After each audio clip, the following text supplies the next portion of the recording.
Aujourd'hui, je vais te dévoiler la réalité cachée derrière les plus grosses compagnies de vibe coding. Que ce soit Lovable, Bolt, Rourke ou encore Emergent, la majorité de ces compagnies ne dévoilent pas les success stories, mais aussi les échecs qui en ressortent. On va faire un tour au travers de l'ensemble de cet historique et surtout, je vais essayer de vous montrer comment vous pouvez utiliser ces outils à bon escient pour pouvoir développer un SaaS qui demain sera un succès. On commence tout de suite avec la présentation des 4 parties sur lesquelles on va revenir.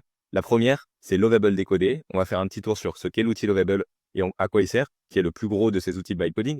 Dans un second temps, on va regarder les stats de réussite, mais aussi les échecs et les limites de ces différents outils, pour enfin finir avec la manière dont on peut s'en servir pour développer des SaaS à succès.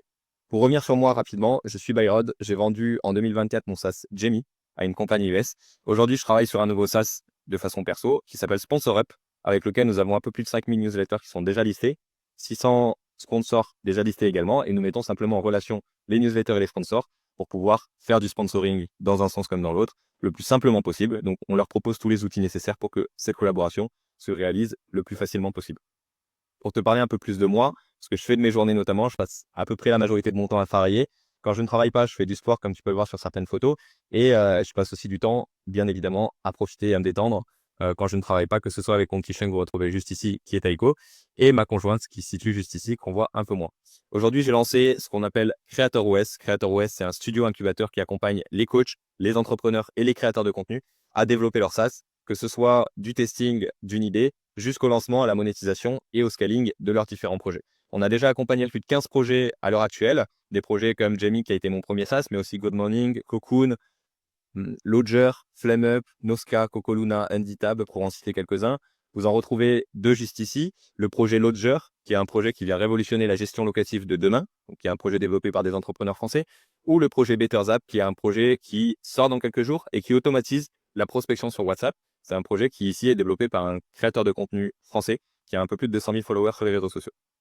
Donc, revenons à notre sujet d'importance. Est-ce que Lovable et ses différents outils nous font peur en tant que studio de développement? J'aimerais déjà donner mon avis là-dessus. Personnellement, j'ai un sentiment plutôt positif sur ces outils parce qu'ils amènent à une démocratisation assez puissante du SaaS, tant en France qu'à l'étranger.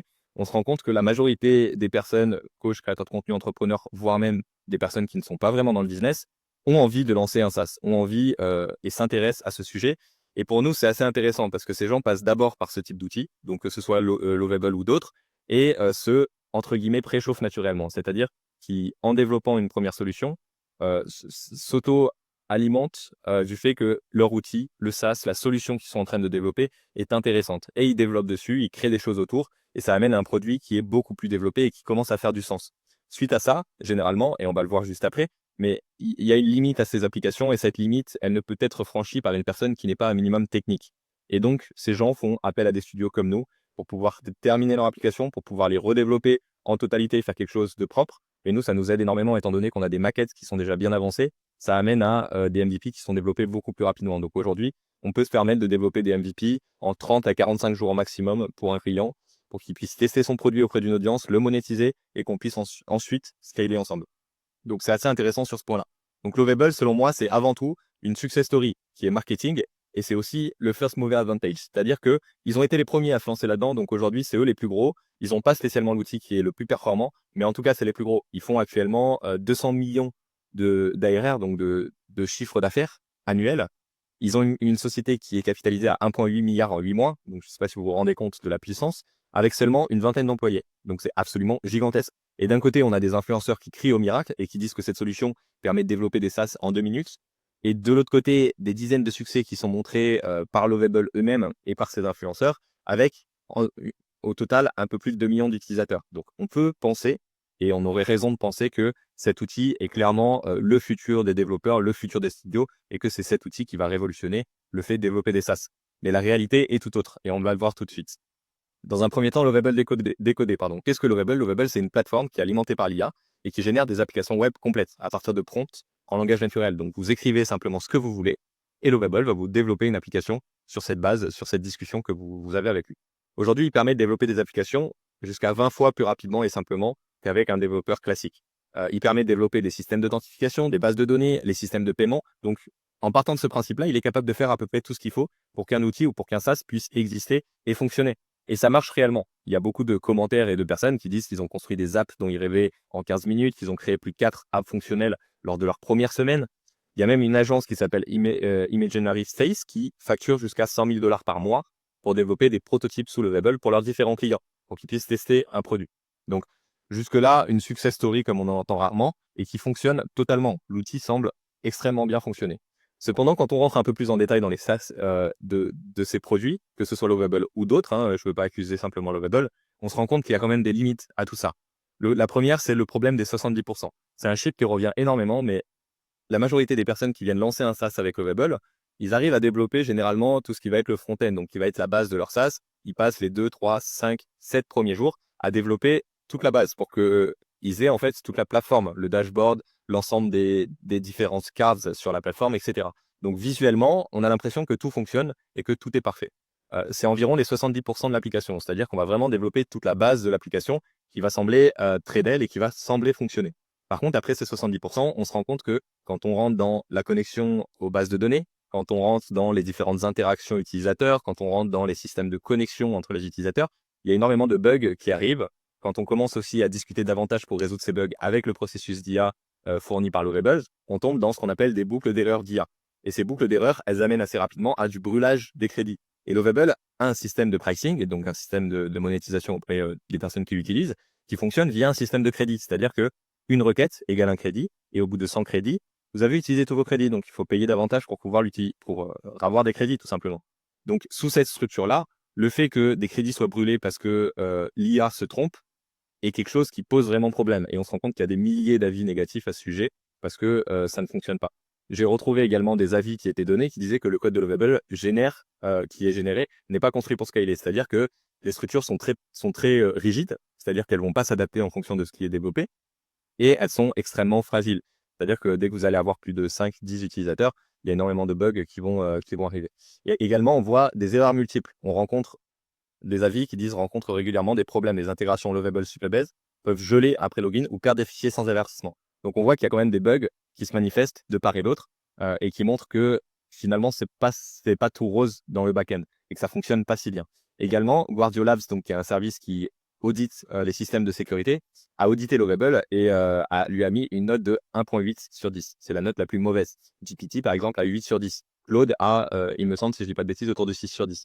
Donc, on est vraiment sur une application qui est extrêmement vulnérable aux failles de sécurité, surtout pour des gens qui ne sont pas techniques, et à tous ces problèmes où il va être très simple de casser l'application, de rentrer à l'intérieur, de récupérer les bases de données, ce qui sont réellement des problèmes majeurs pour une application aujourd'hui. Donc, c'est, selon moi, les problématiques majeures qu'on peut retrouver. Également, Lovable, effectivement, il y a des success stories qui sortent de Lovable parce qu'il y a des outils qui sortent, qui existent, qui fonctionnent et qui sont des success stories. C'est-à-dire qu'il y a énormément de ventes qui sont réalisées via ces différents outils qui sont développés. Pourtant, on voit qu'il y a quand même un taux d'abandon de manière générale qui est autour de 60 à 70%. La majorité des apps qui sont développées sur ces outils n'arrivent pas à une finalité et ne sont pas publiées. On a également plus de 90% des apps qui sont dormantes.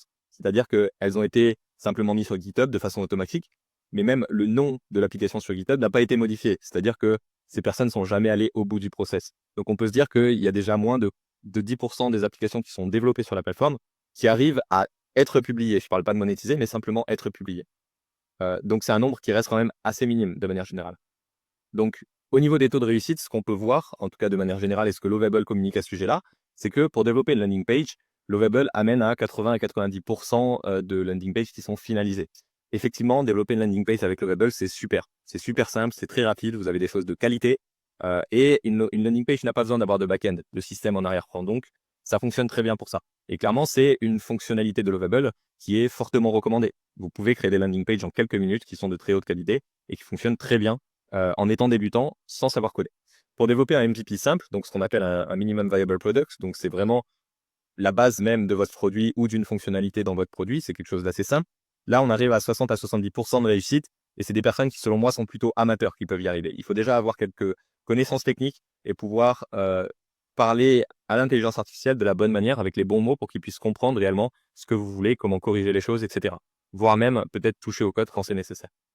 Dernier point, si vous souhaitez développer un SaaS ou une app qui est complète et qui fonctionne avec une vraie database à l'intérieur, là, il faut clairement être confirmé, il faut avoir des vrais skills techniques. Un débutant ne pourra pas le faire. ou très très difficilement, mais je pense que c'est absolument impossible. Je n'ai pas encore vu un seul exemple d'application où c'était possible. Et on est sur des pourcentages qui sont de 15 à 30% de réussite. Donc, pour les solutions de MVP simple et d'application complète, je vous recommande fortement, que ce soit auprès de moi ou auprès d'un autre, de faire appel à un studio. Parce que vous allez simplement perdre votre temps et vous allez développer des choses en fait qui ne sont simplement pas utilisables. Et vous allez vous en rendre compte au bout de quelques jours, quelques semaines, voire quelques mois si vous développez de grosses choses. Également, les limites de ces différents outils. La limite première, mais qui selon moi est vraiment une limite qui est smart, c'est le système de crédit. C'est-à-dire que pour 50 $ par mois, vous avez droit à 100 crédits par mois sur Lovable.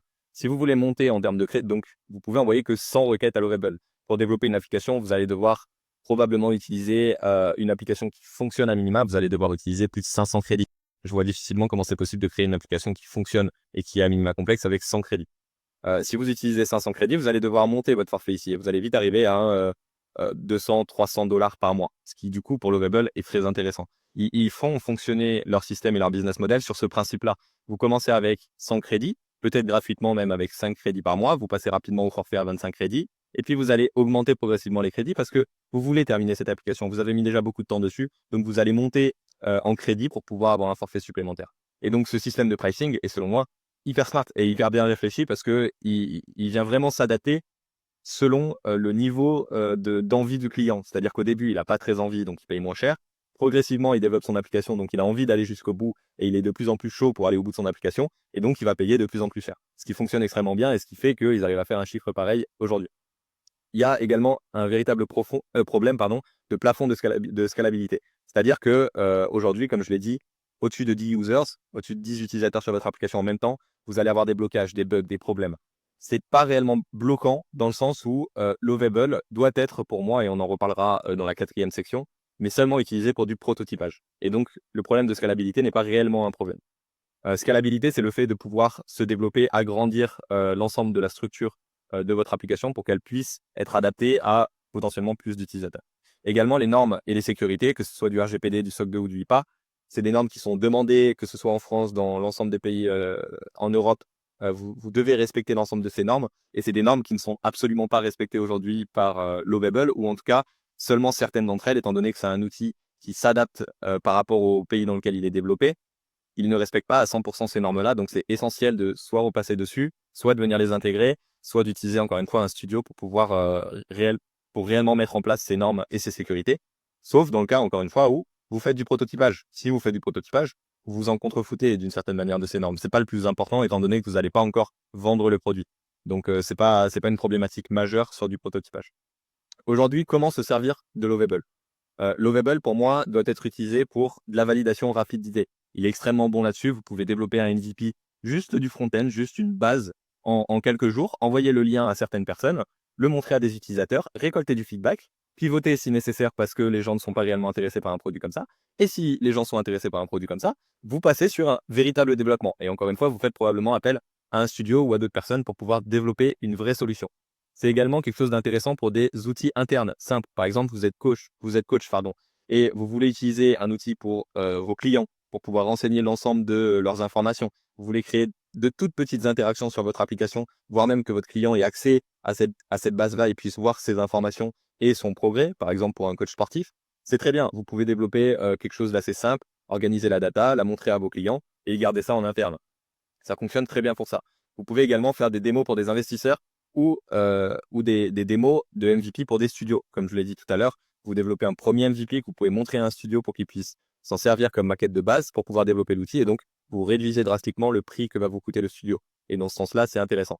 Et également, vous pouvez développer des sites marketing ou des landing pages. Là, c'est clairement, selon moi, le principe ultime et le plus intéressant dans Lovable que vous pouvez utiliser et mettre à votre profit très simplement sans avoir besoin de connaissances spécifiques et en quelques minutes. Je pense qu'en une vingtaine de minutes, c'est totalement ça.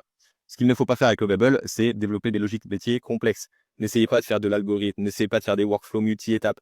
Un workflow multi-étapes, c'est le fait de relier plusieurs étapes dans un système, dans votre application. Donc, par exemple, quand il va cliquer sur ce bouton, ça va l'emmener ici, mais ça va aussi changer le statut de quelque chose, par exemple. À partir de là, Lovable, c'est fini. Vous ne pourrez plus rien faire, c'est pas possible. Vous devez faire appel à un studio.